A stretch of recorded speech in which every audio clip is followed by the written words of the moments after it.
Pour commencer, rencontre avec notre grand témoin, c'est une femme roubaisienne d'adoption. Cette créatrice de mode n'a pas choisi le Nord par hasard, elle y puise son inspiration et imagine une ligne de vêtements respectueuse des hommes et de l'environnement.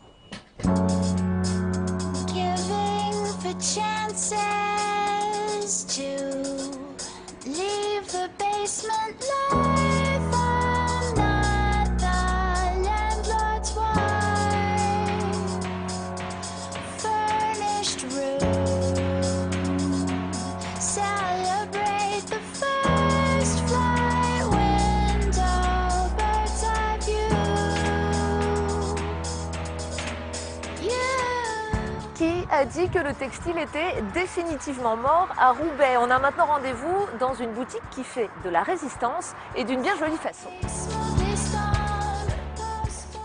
Bonjour Ariel.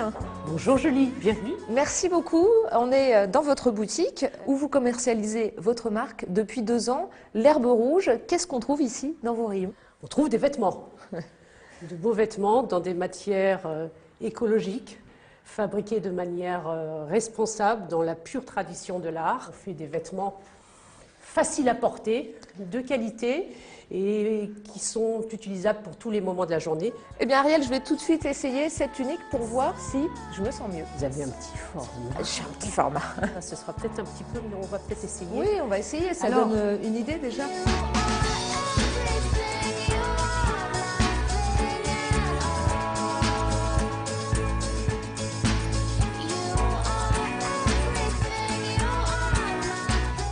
Alors Ariel, on se sent en effet vraiment très à l'aise dans ces vêtements, il y a une sensation de confort. Chez vous, tout part de la matière. Tout à fait. Nous sommes des chercheurs de matière. Des chercheurs de matière, rien que ça. Exactement.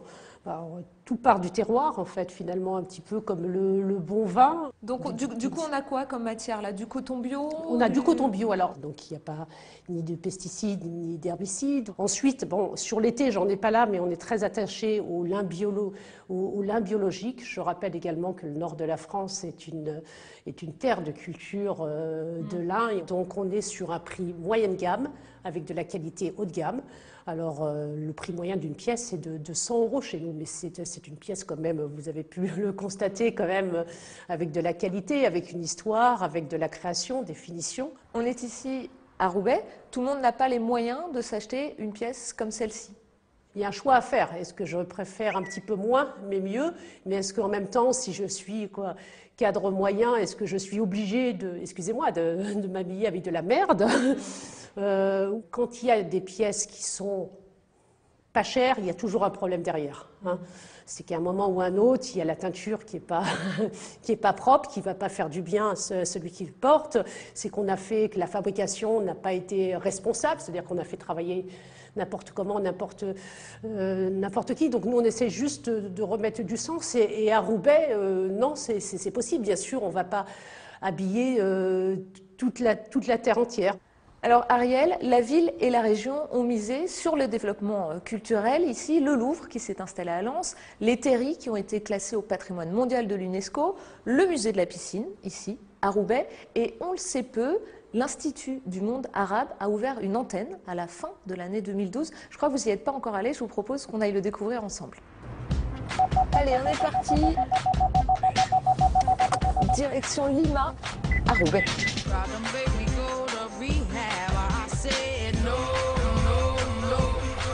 Vous pensez vraiment, vous, que la 3e révolution textile, c'est pour demain?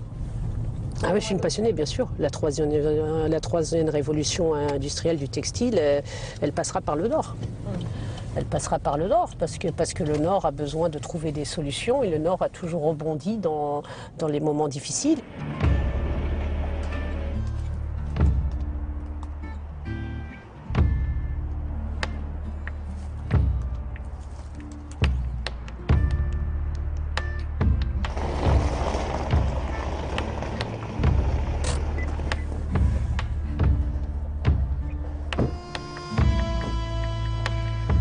Ariel, on est là dans le quartier de l'Union, l'ancien quartier textile de Roubaix, qui est en train de sortir de terre, de se transformer.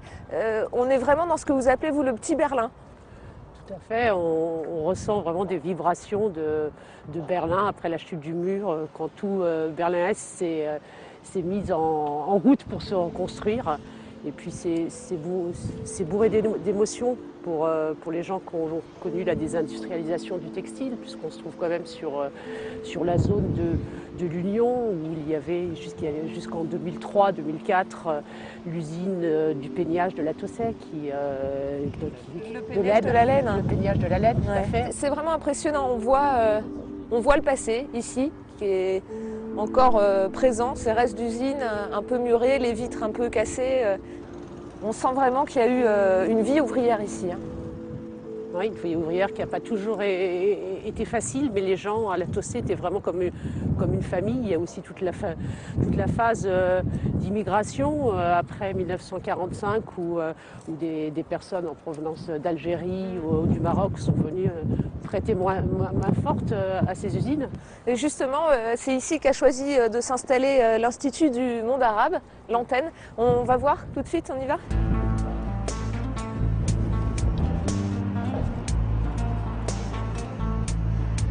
Ça, j'aime beaucoup.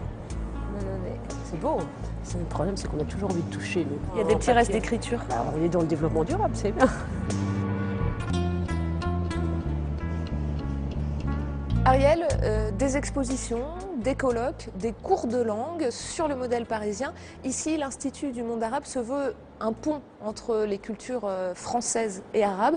Il y en a besoin dans cette ville où les vagues d'immigration du Maghreb se sont succédées. Oui, ça me semble une évidence, quoi. Donc, la population d'origine maghrébine fait partie de la ville de Roubaix. Mais par contre, je pense que l'Institut du monde arabe ne se doit pas simplement d'être une antenne de Paris et ne se doit pas simplement d'être un lieu culturel. Ça doit être un lieu de rencontre. Je sais qu'à Roubaix, par exemple, il y a encore des femmes qui font des superbes tapis berbères, quoi. Donc pourquoi ne pas, ça doit être aussi un lieu que les gens vont pouvoir se réapproprier, artistes, familles, enfants, toujours dans la transmission. Merci à vous.